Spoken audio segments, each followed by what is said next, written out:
Welcome back friends to the GS platform YouTube channel. दोस्तों आज है 2 मार्च और 2 मार्च की करंट अफेयर में जितने भी इंपॉर्टेंट क्वेश्चन बनेंगे इस वीडियो में हम लोग देखेंगे। और अगर आप इस चैनल पर नए हैं तो चैनल को इस तरह से सब्सक्राइब कर लीजिए और पास वाले बेल आइकन को प्रेस कर दीजिए जिससे आपको नई वीडियो का नोटिफिकेशन मिलता रहे। और अगर आप आज की वीडियो की पीडीएफ को डाउनलोड करना चाहते हैं तो इस वीडियो को डिस्क्रिप्शन बॉक्स में जाइए और वहां पर पीडीएफ लिंक पर क्लिक करके उसको डाउनलोड कर सकते हैं। साथ ही साथ इस पीडीएफ को आप हमारे टेलीग्राम ग्रुप से भी डाउनलोड कर सकते हैं जिसकी लिंक वीडियो के डिस्क्रिप्शन बॉक्स में दी गई है। और वीडियो के लास्ट में आपसे करंट अफेयर की क्विज का क्वेश्चन पूछा जाएगा जिसका आंसर आपको कमेंट बॉक्स में देना होगा। तो वीडियो शुरू करने से पहले मैं आपको बता दूं, अगर आप इस वीडियो को फेसबुक पर देख रहे हैं तो फेसबुक पेज को लाइक करना और फॉलो करना ना भूलें। तो चलिए शुरू करते हैं आज की वीडियो।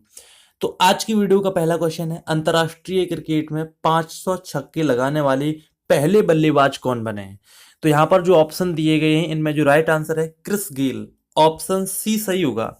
तो वेस्ट इंडीज के सलामी बल्लेबाज क्रिस गेल ने अंतर्राष्ट्रीय क्रिकेट में 500 या उससे अधिक छक्के लगाने वाले वो पहले बल्लेबाज बन गए हैं।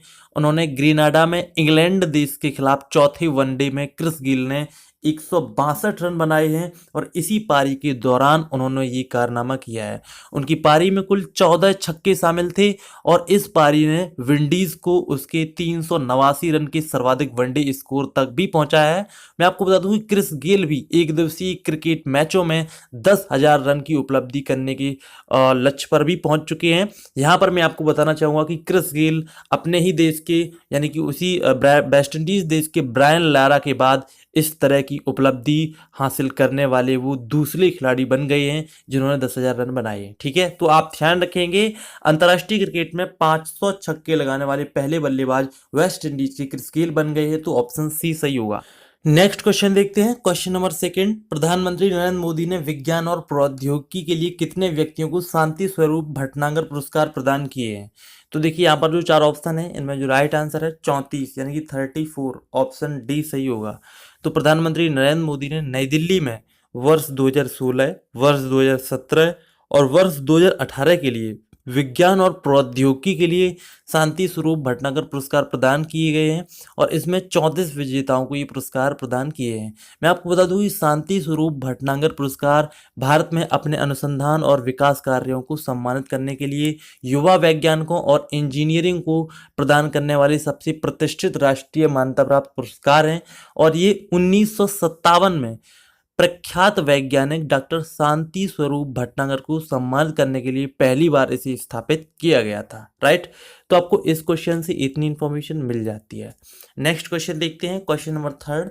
हाल ही में नीति आयोग के अटल इनोवेशन मिशन ने किसके साथ साझेदारी की है? तो इसका आंसर हो जाएगा एडोब, ऑप्शन ए सही होगा। तो नीति आयोग के अटल इनोवेशन मिशन AIM और एडोब ने भारत के सभी अटल टिंकरिंग लैब्स ATL में रचनात्मक कौशल विकसित करने के लिए डिजिटल साक्षरता की चार्टर को सामूहिक रूप से चलाने के लिए एक आशय से हाल ही में साझेदारी की है। मैं आपको बता दूं कि अडोबी द्वारा हाल ही में 100 स्कूलों को भी अपनाया जाएगा और ATL में अपने डिजिटल दिशा कार्यक्रम को भी लागू किया जाएगा। ठीक है, यहाँ पर देखिए नीति आयोग की बात की गई है तो आपको नीति आयोग के बारे में पता होना चाहिए। तो देखिए नीति आयोग का फुल फॉर्म होता है national institute for transforming India और इसकी स्थापना योजना आयोग के स्थान पर 1 जनवरी सन 2015 को सरकार के थिंक टैंक के रूप में हुई थी और इसका मुख्यालय नई दिल्ली में है। और इसके जो अध्यक्ष हैं वो प्रधानमंत्री नरेंद्र मोदी, उपाध्यक्ष हैं राजीव कुमार और इसके जो CEO हैं वो हैं अमिताभ कांत। ठीक है, तो आपको इस क्वेश्चन से इतनी इंफॉर्मेशन मिल जाती है। नेक्स्ट क्वेश्चन देखते हैं, क्वेश्चन नंबर 4। अंतर्राष्ट्रीय डिजिटल स्वास्थ्य संगोष्ठी का उद्घाटन कहाँ किया गया? तो देखिए यहाँ पर जो ऑप्शन है इनमें जो राइट आंसर है नई दिल्ली, ऑप्शन डी सही होगा। तो देखिए स्वास्थ्य और परिवार कल्याण राज्य मंत्री अनुप्रिया पटेल ने नई दिल्ली में संगोष्ठी के एक भाग के रूप में अंतर्राष्ट्रीय डिजिटल स्वास्थ्य संगोष्ठी और डिजिटल स्वास्थ्य पर एक प्रदर्शनी का उद्घाटन किया है। और इसमें विभिन्न देशों के साथ साथ विभिन्न सरकारी मंत्रालयों, राज्यों और अन्य हितधारकों ने नवाचार कार्यान्वयन के अनुभव और अभिनव डिजिटल स्वास्थ्य हस्तक्षेप पर हाल ही में महत्वपूर्ण प्रदर्शन भी किया है। ठीक है, तो ध्यान रखेंगे अंतर्राष्ट्रीय डिजिटल स्वास्थ्य संगोष्ठी का जो उद्घाटन किया गया है वो नई दिल्ली में किया गया है, तो ऑप्शन डी सही होगा। नेक्स्ट क्वेश्चन देखते हैं, क्वेश्चन नंबर 5। किस बैंक ने सुधारों के एजेंडे के कार्यान्वयन में सबसे पहला स्थान हासिल किया है। तो यहाँ पर जो ऑप्शन है इनमें जो राइट आंसर है पीएनबी यानी कि Punjab national bank, option B सही होगा। तो केंद्रीय वित्त और कॉरपोरेट मामलों के मंत्री द्वारा जारी की गई रिपोर्ट में, रिपोर्ट का नाम है report is reform for public sector bank. इसके अनुसार पंजाब नेशनल बैंक को सभी सार्वजनिक क्षेत्र के बैंकों के लिए सुधार एजेंडे के कार्यान्वयन में शीर्ष स्थान दिया गया है और इसमें इसने 100 में से 78.4 का स्कोर हासिल किया गया है और ये शीर्ष पर रहा है। इसके बाद बैंक ऑफ बड़ौदा 77.8 के साथ दूसरे स्थान पर है, जबकि एसबीआई 74.6 के साथ अगले स्थान पर है और ओरिएंटल बैंक ऑफ कॉमर्स के 69 अंक इसमें आए हैं। ठीक है, तो ध्यान रखेंगे कि सुधार के एजेंडे के कार्यान्वयन में जो पहला स्थान मिला है वो पंजाब नेशनल बैंक को मिला है। तो यहाँ पर ऑप्शन बी सही होगा। पंजाब नेशनल बैंक की बात करें तो इस बैंक की स्थापना 19 मई सन 1894 को हुई थी, जिसका मुख्यालय नई दिल्ली में है। राइट, तो आपको इस क्वेश्चन से इतनी इंफॉर्मेशन मिल जाती है। नेक्स्ट क्वेश्चन देखते हैं, क्वेश्चन नंबर 6। बॉक्सिंग के मकरन कप में किसने स्वर्ण पदक जीता है? तो देखिए इसका जो राइट आंसर है दीपक सिंह, ऑप्शन डी सही होगा। तो national boxing champion Deepak Singh जो कि 49 किलोग्राम वर्ग में खेलते हैं, तो वो एकमात्र ऐसे भारतीय मुक्केबाज थे जिन्होंने स्वर्ण पदक जीता है, जबकि 5 अन्य ने ईरान के चाबहार में मकरान कप में रजत पदक भी जीता है और फाइनल में दीपक ने जाफर नसेरी को हराया है। मैं आपको बता दूं कि पी ललिता प्रसाद जो कि 52 किलोग्राम में, जो कि राष्ट्रमंडल खेलों के रजत पदक विजेता भी रहे हैं, और मनीष कौशिक जो कि 60 किलोग्राम में रहे, उन्होंने रजत पदक भी इसमें जीता है। लेकिन यहां जो आपसे क्वेश्चन पूछा गया है वो है बॉक्सिंग के मकरान कप में स्वर्ण पदक किसने जीता है? तो इसका आंसर ऑप्शन डी सही होगा, यानी कि Deepak Singh. Right, next question देखते हैं, क्वेश्चन नंबर 7। हाल ही में शून्य भेदभाव दिवस कब मनाया गया? तो देखिए इसका जो राइट आंसर है 1 मार्च, ऑप्शन डी सही होगा। शून्य भेदभाव का मतलब होता है कि किसी भी तरह का भेदभाव ना करना। ठीक है, तो हाल ही में 1 मार्च को शून्य भेदभाव दिवस मनाया गया है और इसका उद्देश्य दुनिया भर में लोगों द्वारा किए गए भेदभाव के मुद्दे को समाप्त करना है। और शून्य भेदभाव दिवस 2019 का जो विषय है वो भी आपको पता होना चाहिए। तो इसका विषय है act to change law that discriminate. ठीक है, और इसी 27 फरवरी 2014 को यूएनए के द्वारा कार्यकारी निदेशक मिशेल सिंदेवे के बीजिंग में आयोजित एक बड़े समारोह में इसको शुरू किया गया था। ठीक है, तो ध्यान रखिएगा हाल ही में शून्य भेदभाव दिवस 1 मार्च को मनाया गया, तो ऑप्शन डी सही होगा। नेक्स्ट क्वेश्चन देखते हैं, क्वेश्चन नंबर 8। दीनदयाल विकलांग पुनर्वास योजना डीडीआरएस पर राष्ट्रीय सम्मेलन कहाँ आयोजित किया गया है? तो यहाँ पर जो ऑप्शन दिए गए हैं इनमें जो राइट आंसर है नई दिल्ली, ऑप्शन डी सही होगा। तो 1 मार्च 2019 को दीनदयाल विकलांग पुनर्वास योजना डीडीआरएस पर एक राष्ट्रीय सम्मेलन आयोजित किया गया है और इसका आयोजन डॉक्टर अंबेडकर इंटरनेशनल सेंटर नई दिल्ली में सामाजिक न्याय और अधिकारिता मंत्रालय दिव्यांगजन सशक्तिकरण विभाग द्वारा किया गया है। और इसका जो उद्देश्य है वो इस योजना के हितधारकों को सुग्राही बनाना है। राइट, तो ये आपका 8th क्वेश्चन कंप्लीट हुआ। नेक्स्ट क्वेश्चन देखते हैं, क्वेश्चन नंबर 9। किस मंत्री ने हाल ही में प्लास्टिक मुक्त भारत पर एक गाना लॉन्च किया है, यानी कि एक गीत लॉन्च किया है? तो देखिए यहाँ पर जो 4 ऑप्शन है इनमें जो राइट आंसर है डॉक्टर हर्षवर्धन, ऑप्शन सी सही होगा। तो केंद्रीय मंत्री डॉक्टर हर्षवर्धन ने हाल ही में 28 फरवरी 2019 को वर्ष 2022 तक भारत को प्लास्टिक मुक्त बनाने के अभियान के एक हिस्से के रूप में एक गीत यानी कि एक गाना लॉन्च किया है। और plastic waste free India Pandit Deendayal Upadhyay स्मृति मंच द्वारा तैयार किया गया एक सॉन्ग है और इसे 7 भाषाओं हिंदी, मराठी, गुजराती, तमिल, तेलुगु, मलयालम और कन्नड़ में लॉन्च किया गया है। तो ध्यान रखेंगे प्लास्टिक मुक्त भारत पर एक जो सॉन्ग लॉन्च किया गया है वो डॉक्टर हर्षवर्धन ने किया है, तो ऑप्शन सी सही होगा। नेक्स्ट क्वेश्चन देखते हैं, क्वेश्चन नंबर 10। खेलो इंडिया ऐप को हाल ही में किसने लॉन्च किया है? तो देखिए यहाँ पर जो 4 ऑप्शन दिए गए हैं इनमें जो राइट आंसर है प्रधानमंत्री नरेंद्र मोदी, ऑप्शन यहाँ पर ए सही हो जाएगा। तो देखिए प्रधानमंत्री नरेंद्र मोदी ने 27 फरवरी 2019 को भारतीय खेल प्राधिकरण यानी कि sports authority of India Sai का पहला मोबाइल एप्लीकेशन खेलो इंडिया ऐप लॉन्च किया गया है।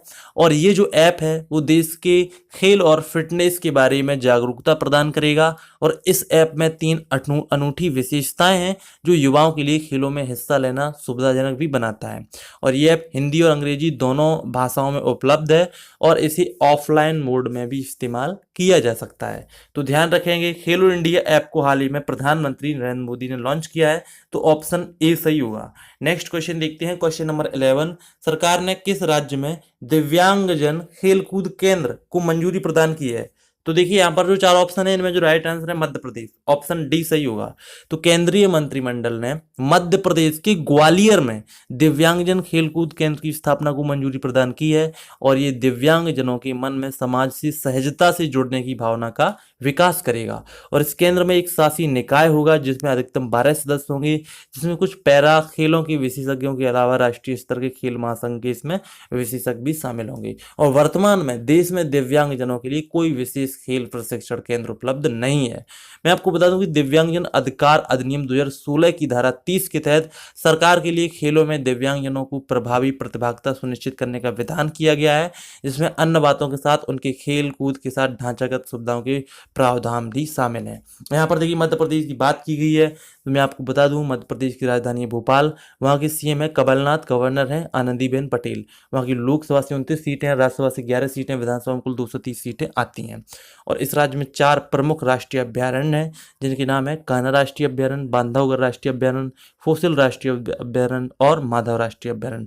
और इस राज्य का जो उच्च न्यायालय है वो जबलपुर में है और ये राज्य सोयाबीन उत्पादन में पहले स्थान पर है और इसे भारत का इथोपिया भी कहते हैं। ठीक है, तो आपको इस क्वेश्चन से इतनी इंफॉर्मेशन मिल जाती है। नेक्स्ट क्वेश्चन देखते हैं, क्वेश्चन नंबर 12। किस नदी पर 4 लेन के पुल के निर्माण को मंजूरी प्रदान की गई है?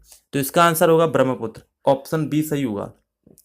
तो आर्थिक मामलों की मंत्रिमंडलीय समिति ने असम और मेघालय राज्य में संयुक्त रूप से NH 127B पर साउथ बैंक पर 4 लेन के पुल के निर्माण को मंजूरी प्रदान की है और इस पुल की जो कुल लंबाई है वो है 19.28 किलोमीटर। ठीक है, और ये पुल ईर्थ नॉस्ट road network connectivity project phase 3 की योजना के तहत बनाया जाएगा और ब्रह्मपुत्र नदी पर इस पुल का निर्माण होने से यात्रा की दूरी 205 किलोमीटर से घटकर 19 किलोमीटर रह जाएगी। ठीक है, तो ये आप ध्यान रखेंगे।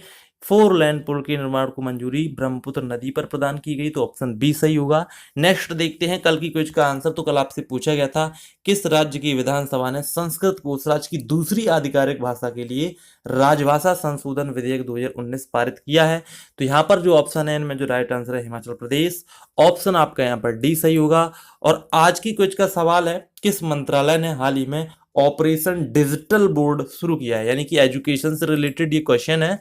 तो ऑपरेशन डिजिटल बोर्ड किस मंत्रालय ने शुरू किया है? तो यहाँ पर आपके सामने 4 ऑप्शन है। ऑप्शन ए मानव संसाधन विकास मंत्रालय, ऑप्शन बी खेल मंत्रालय, ऑप्शन सी रेल मंत्रालय या फिर वित्त मंत्रालय। तो अगर आपको इस क्वेश्चन का आंसर आता है तो वीडियो के कमेंट बॉक्स में जाइए और इसका आंसर अवश्य दीजिए। साथ ही साथ अगर आपको ये वीडियो पसंद आए तो प्लीज वीडियो को लाइक जरूर कीजिए और लाइक करने के बाद अपने किसी फेसबुक या व्हाट्सएप के एजुकेशन ग्रुप में शेयर जरूर कीजिए। और मैं आपको बताना चाहूंगा कि आज के ही दिन हिस्ट्री की एक नई सीरीज शुरू हो रही है। तो इंडियन हिस्ट्री में मॉडर्न हिस्ट्री से हम लोग स्टार्ट कर रहे हैं। तो इस तरह की एक जो वीडियो है वो आपको बहुत ही जल्द मिलने वाली है। आज के ही दिन 2 या 3 घंटे बाद आपको इस तरह की वीडियो मिल जाएगी जो कि आपकी कॉम्पिटिटिव एग्जाम के लिए बहुत ही यूजफुल साबित होगी। तो इस तरह की वीडियोस को आप बिल्कुल देखिए और वीडियो को लाइक शेयर जरूर करें। आज से ये वीडियो सीरीज स्टार्ट हो रही है जो कि आपकी सभी परीक्षाओं एसएससी बैंक, रेलवे, यूपीएस और लोअर पीसीएस और सभी जो वनडे एग्जाम्स होती हैं उनके लिए बहुत ही यूजफुल साबित होगी। तो मैं उम्मीद करता हूं हिस्ट्री की वो वीडियो सीरीज आप जरूर देखेंगे जो कि बहुत ही इंपॉर्टेंट है और बहुत ही पॉइंट ऑफ व्यू से बनाई गई है, जिसमें आपकी हिस्ट्री के नोट्स भी बन जाएंगे और आपको बहुत अच्छी तरह से समझ में भी आ जाएगा। तो उम्मीद करते हैं आप उस वीडियो को जरूर देखेंगे। तो मिलते हैं इसी उम्मीद के साथ कि आप उस वीडियो को जरूर देखेंगे। इस तरह की आप कम से कम 2-4 वीडियो देखिए, तब आपको समझ में आएगा कि वीडियो का लेवल क्या है और आपको बहुत ही इससे हेल्प मिलने की उम्मीद है। तो मिलते हैं नेक्स्ट वीडियो में, तब तक के लिए नमस्कार।